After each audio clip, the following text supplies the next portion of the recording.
দীর্ঘ 12 বছর পর দেবগুরু বৃহস্পতির নাক্ষত্রিক গোচরের পরিবর্তন ঘটছে।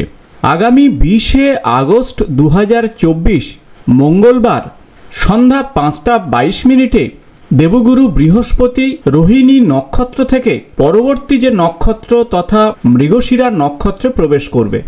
তবে 28 নভেম্বর 2024 বৃহস্পতিবার দুপুর 1:10 বক্রী হয়ে আবার রোহিণী নক্ষত্রে প্রবেশ করবে। প্রায় 100 দিন দেবগুরু বৃহস্পতির এই গোচরের পরিবর্তনে দ্বাদশ রাশিচক্রের উপরে কি প্রভাব নিয়ে আসবে সে বিষয় নিয়ে এই ভিডিও থেকে আমরা জেনে নেব। 27টি নক্ষত্রের মধ্যে পঞ্চম যে নক্ষত্র হলো মৃগশিরা নক্ষত্র। মৃগশিরা নক্ষত্রের অর্ধেক অংশ থাকে বৃষ রাশিতে এবং বাকি অর্ধেক অংশ থাকে মিথুন রাশিতে। এই নক্ষত্রের অধিপতি হলো মঙ্গল। বৃষ রাশির 23 ডিগ্রি 20 মিনিট থেকে মিথুন রাশির 6 ডিগ্রি 40 মিনিট পর্যন্ত মৃগশিরা নক্ষত্রের অবস্থান। বৈদিক জ্যোতিষশাস্ত্র অনুযায়ী মৃগশিরা নক্ষত্রের সিম্বল হলো হরিণের মাথা। আপনারা সবাই জানেন যে হরিণ অত্যন্ত সেন্সিটিভ, অ্যাংসাস এবং সাসপেসিয়াস। সর্বদা সে তার চারিদিকে খুঁজতে থাকে এবং ঘুরতে থাকে। অন্যদিকে এর মধ্যে রয়েছে অসীম শক্তি এবং সাহস। স্পিরিচুয়াল ক্ষেত্রে মৃগশিরা নক্ষত্র অত্যন্ত শুভ। মৃগশিরা নক্ষত্রের মধ্যে সোমা কথাটির সম্বন্ধ বা সম্পর্ক রয়েছে। আর এই সোমার সঙ্গে সোম রস, যা শক্তিবর্ধক এবং আয়ুবর্ধক এবং যার অধিপতি হল চন্দ্র। তাই মৃগশিরা নক্ষত্রে একদিকে মঙ্গল এবং অন্যদিকে চন্দ্রের প্রভাব রয়েছে।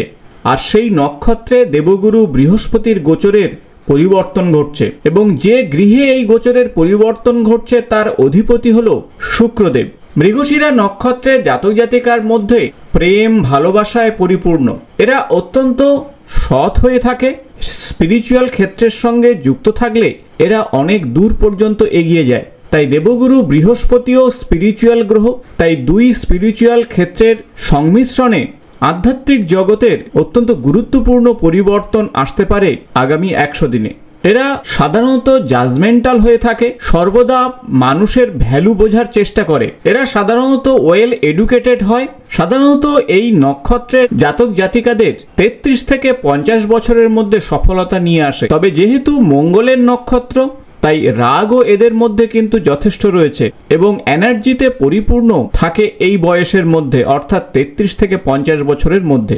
আসুন আমরা জেনে নেব আগামী 100 দিন দেবগুরু বৃহস্পতির এই নাক্ষত্রিক গোচরের পরিবর্তনে আপনার রাশির জাতক জাতিকাদের জীবনে কি ধরনের শুভ বা অশুভ ফল আসতে পারে। আপনারা চন্দ্র রাশি সাপেক্ষে এই ভিডিও দেখবেন। আজ এই ভিডিও থেকে আমরা জেনে নেব আগামী 100 দিনের দেবগুরু বৃহস্পতির এই নাক্ষত্রিক গোচরের পরিবর্তনে কি প্রভাব নিয়ে আসবে দ্বাদশ রাশিচক্রের দ্বাদশতম রাশি তথা মীন রাশি জাতক কিংবা জাতিকাদের জীবনে। মীন রাশি হলো দ্বাদশ রাশিচক্রের দ্বাদশতম রাশি এবং আপনার রাশির অধিপতি হলো দেবগুরু বৃহস্পতি। সেই সাথে আপনাদের রাশির সাপেক্ষে দশম ভাবেরও অধিপতি। আর এই গোচরের পরিবর্তন ঘটছে তৃতীয় ভাবে এবং দ্বিতীয় ও নবম ভাবের নক্ষত্রে তথা মৃগশিরা নক্ষত্রে। তাই এই গোচরের পরিবর্তন আপনাদের রাশিভাব এবং দশম ভাবের সঙ্গে দ্বিতীয় এবং নবম ভাবের সংযোগ তৈরি করছে তৃতীয় এবং চতুর্থের সঙ্গে। কারণ মৃগশিরা নক্ষত্র বৃষ রাশি তথা তৃতীয় ভাব এবং মিথুন রাশি তথা চতুর্থ ভাবে অবস্থান করছে। তাই সব মিলিয়ে বলা যেতে পারে যে এই নাক্ষত্রিক গোচরের পরিবর্তনে আপনারা শুভ ফল পাবেন। কর্মক্ষেত্রে বা ব্যবসার ক্ষেত্রে নতুন সুযোগ আসবে, ভ্রমণ সংক্রান্ত যোগাযোগ তৈরি হবে, দীর্ঘদিনের যে আশা সেই আশা পূরণ হবে, নতুন কোনো কাজ শুরু করতে পারেন এই সময়। তবে বর্তমানে আপনাদের 7.5 প্রভাব চলছে, কর্মের বিশেষ পরিবর্তনের যোগও তৈরি হবে। তবে গুরুর এই নাক্ষত্রিক গোচরের পরিবর্তনে কিছুটা অশুভ প্রভাব থেকে আপনারা মুক্তি পাবেন। যেহেতু দ্বিতীয় এবং নবম ভাবের সঙ্গে তৃতীয় চতুর্থের সম্বন্ধ, তাই এই সময় আধ্যাত্মিক ভ্রমণের যোগ তৈরি হতে পারে, স্থায়ী সম্পদের বৃদ্ধি হতে পারে, ভাই বোন এবং প্রতিবেশীর সঙ্গে সম্পর্কের উন্নতি হবে, পরিবারের অন্যান্য সদস্য এবং মায়ের সঙ্গে সুসম্পর্ক বজায় থাকবে। দেবগুরু বৃহস্পতি যেহেতু দশম এবং আপনার রাশির অধিপতি, কর্ম সংক্রান্ত বিভিন্ন সমস্যা থেকে আপনারা বেরিয়ে আসবেন। এই সময় আপনার মনে আধ্যাত্মিক চেতনার উন্মেষ ঘটবে। তাই সব মিলিয়ে বলা যেতে পারে দেবগুরুর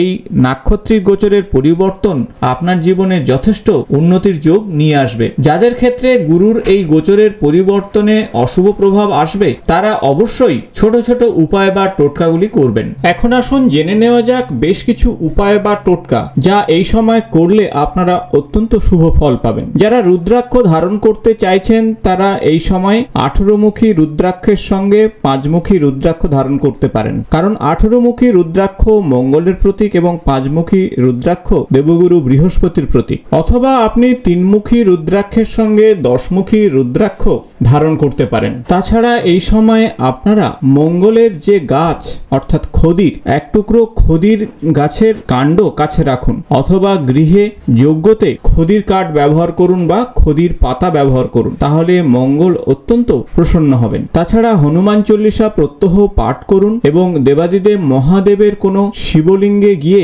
জল নিবেদন করুন, সঙ্গে ওম নমঃ শিবায় মন্ত্র জপ করুন। এই ছোট ছোট উপায় বা টোটকাতে দেবগুরু বৃহস্পতির এই মঙ্গলের নক্ষত্রের গোচরের পরিবর্তনের অশুভ ফল থেকে আপনারা মুক্তি পাবেন।